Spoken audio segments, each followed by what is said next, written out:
The Kaioshin and the Kaio are both a part of Dragon Ball's upper celestial and divine hierarchy, with the former being gods of creation, and the latter being overseers of that creation. But what, or rather who, exactly, are they based on? As we know, series creator Akira Toriyama often drew inspiration from a multitude of myths, folklore, and even religious beliefs from many areas and cultures around the world for his work on Dragon Ball. So then what exactly was his inspiration for the Kais? In this video, I will dive into exactly what his inspiration may have been, and how said inspiration relates as well as differs from the Kais of Dragon Ball. You are watching Dark the Lad, and I'm about to jump into the world of myths, folklore, and anime.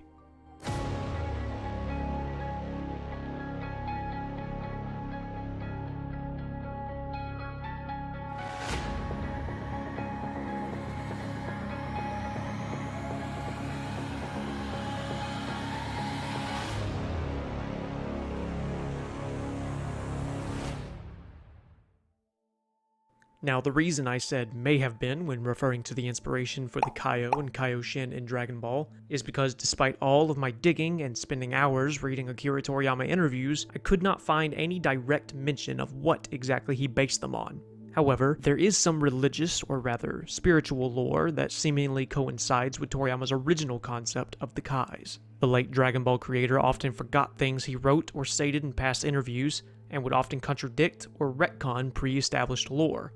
So trying to explain the lore behind the Kais can get a bit murky. An example of Toriyama contradicting himself can be seen in these two interview snippets. When asked, is Kaio-sama a hereditary position, Toriyama responded, "Inside the big ball I mentioned before, there is a planet called the World Core, or Kaishinsei, where the Kaio are born and raised. It is a world like a gigantic planet Kaio, and Kaio-sama and his peers are born as core people, or Shinjin, from the fruit of the World Core's giant world tree, otherwise known as the Kaiju. The planet's population is about 80. The core people are neither male nor female, and their average lifespan is said to be about 75,000 years. At a castle that's like a school, they learn a variety of things and live an easygoing life. However, if a Kaio dies on one of the Kaio planets, the next Kaio is chosen from among them by lottery. However, a Kaioshin is chosen only from core people who are born from a special golden fruit, which rarely occurs. In addition, there are occasionally delinquent core people with evil hearts. These ones fall under the Makaio." In the second snippet, when asked, the Kaioshin are said to have the highest status in the universe, but how can you become a Kaioshin? Toriyama's response was as follows: "No one can. Kaioshin are born as Kaioshin. There are 3 of them, and they work in shifts. Though there are 2 of them on duty now, if one of the Kaioshin were to die in an accident, the currently inactive Kaioshin would grow in the Kaioshin realm like a plant. If there aren't any accidents, then it's said their lifespan are about 75,000 years. Dragon Ball Daima Episode 3 has further added to this lore by revealing that the Supreme Kai belongs to a race called Glind, and this race seemingly once lived in the demon realm. The reason all of this is important is the second quote directly contradicts what is already established in the manga and anime. As we know, there are a total of 5 Kaioshin. 4 denoting the cardinal directions of north, south, east, and west, as well as their leader, the Daikaioshin. Buu was stated to have killed 2 and absorbed 2, leaving only 1 remaining, whom we now know as the Supreme Kai Shin, and none of them were replaced. Additionally, when King Kai was killed in the Cell Arc, he too was not replaced. Lastly, the fact that Zamasu was being groomed to be a Supreme Kai means that there are too many contradictions to reliably take 2 interview snippets as gospel. Since this video is about the possible real-world inspiration behind the Kais, I will look at the Kais as they were written in his original work, regardless of any new lore that is introduced through Daima, as none of it actually has much, if any, bearing on the context of this video. Before we can understand the potential inspiration behind the Kais, we need to first understand the Kaio and the Kaioshin, how they are born, their hierarchy, and what their roles are. As mentioned in the previous interview, Shinjin were originally said to be born from the fruit of the World Core's world tree. To break this down further, the beings we know as Kaio are born from regular fruit, and that is why they may appear a bit different, whereas the Kaioshin are born from special golden fruit. The Kaioshin are creator gods and responsible for creating the seeds of new life in the universe, and the Kaio are overseers of that life. Both groups far outrank the gods of individual planets, such as Kami, who is the god of Earth. King Kai, who is also known as Kaio-sama, or King of the Worlds, as well as Kita no Kaio, or King of the North Worlds, has stated that he oversees the North Galaxy. This is a strange statement, as it implies that there are only 4 galaxies in the entire known Dragon Ball universe, or at the very least Universe 7. It seems likely that he is referring to a quadrant of the universe that he is calling the North Galaxy, that may have smaller galaxies within it, but this is just speculation. There are 2 possible inspirations for this system of gods within Dragon Ball, and the inspirations stem from Buddhism and even Hinduism. If we split the Kais into 2 groups of 4, being the Kaioshin and the Kaio, and look at those groups separately, then it seems certain that they are inspired by the Shitenno, which are the 4 heavenly kings. This concept applies especially to the 4 Kaio, as it could also signify where they received their king moniker. These 4 gods or devas appear primarily in Buddhism, and often appear in temples flanking the statue of Buddha, though since most experts agree that Buddhism was developed from practices and beliefs founded in Hinduism, similar concepts appear there as well.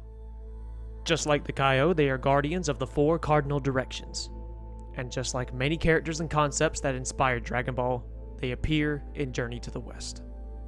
Now, I am not fluent in the native languages of the many parts of the world in which depictions of these deities are found, so I apologize in advance if I mispronounce any of their various names. But for the sake of this video, I will introduce them with both their Chinese and Japanese names. Let's start with the North King. No, not that king. This one. His name is Diowin Tianwang, or Tamunten in Japanese, and is also known as the one who hears everything. He is often portrayed with yellow or green skin, with the latter being the more common of the 2 among most literature. This northern king is often seen holding an umbrella, which symbolizes protection and safeguarding of the mind from contamination in order to maintain purity and clarity while dealing with the outside influences of the world. Also, being the god of wealth, he is often seen holding a gem-vomiting mongoose or mouse. Sometimes he can be seen holding a stupa or pagoda. Pagodas can have multiple meanings in Chinese symbolism, one of which represents spiritual growth. The Southern King, Zhenjiang Tianwang, or Zochoten in Japanese, is typically associated with the color blue, or more specifically, cyan.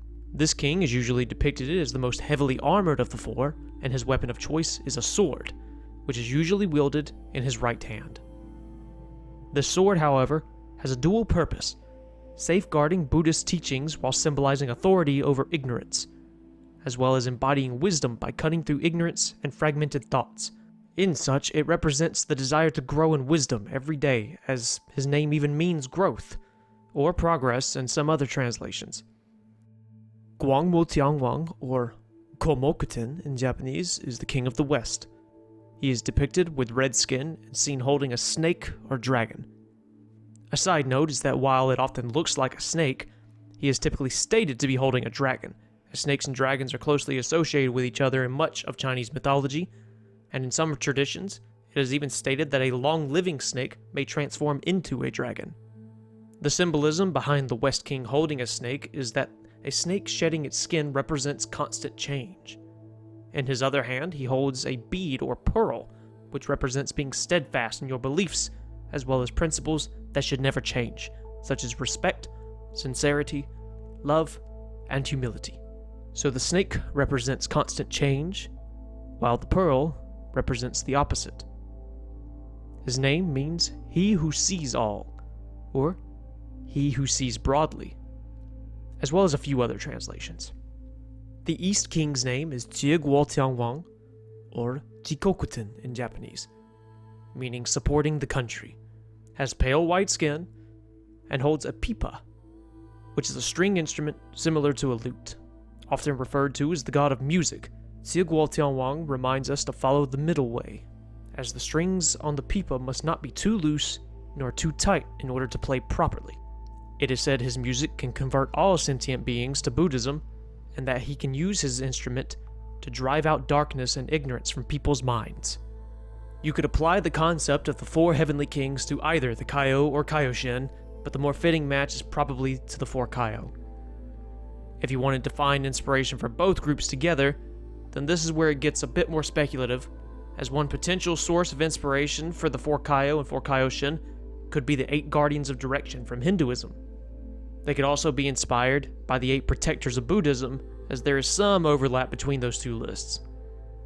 Within hours of research, I've seen some Guardians appear with different names, and even have a few lists that change the names and their associated directions around. So I will simply name them as they most commonly appeared in my research. Starting with the north is Kuber, whom I've also seen referred to as Kubera, Vaishravana, as well as a few other names.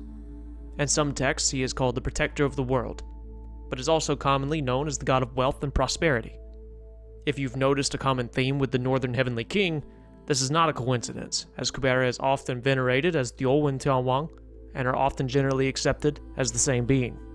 The South Guardian is Yama, who in Japan is referred to as Enma or Enma Daio, which means Great King Enma. Since in this section I'm referring to the Hindu Guardians of Direction, I'll use his common Hindu name of Yama. Yama, unlike Kubera, is not regarded as the same being as the South Heavenly King.